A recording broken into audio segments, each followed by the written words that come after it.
Hi Anna, this is Sam from Optima Building, and today I'm going to be demonstrating for you the locker issues that we've been having. First, I want to start off with this. This is a new issue.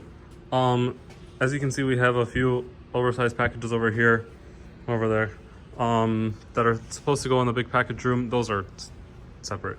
That's because when you press on big package room, it says box unavailable. That has never happened before. It shouldn't happen.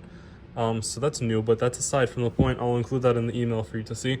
So I'm going to demonstrate the actual issue at hand. Let me place my camera over here so you can see a wide view.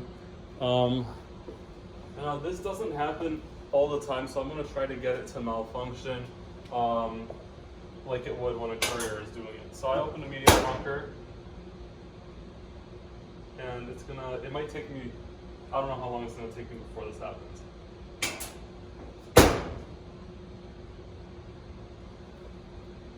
I'll keep choosing a medium locker.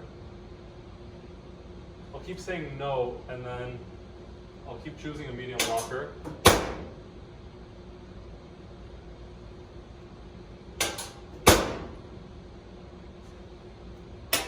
There you go. And so another one opens. Now, this isn't as severe as I've seen it happen before, and I just tried it a couple of more times. Now it's going to show me the package, is going to ask me. But I've seen it before where I didn't need, the courier didn't even do it that many times.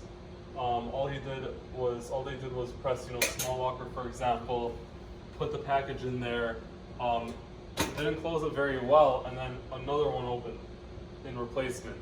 And then when they close that one, they get confused. They're like, oh, why is this one opening? We'll close it. Another one opens. We'll close that one too.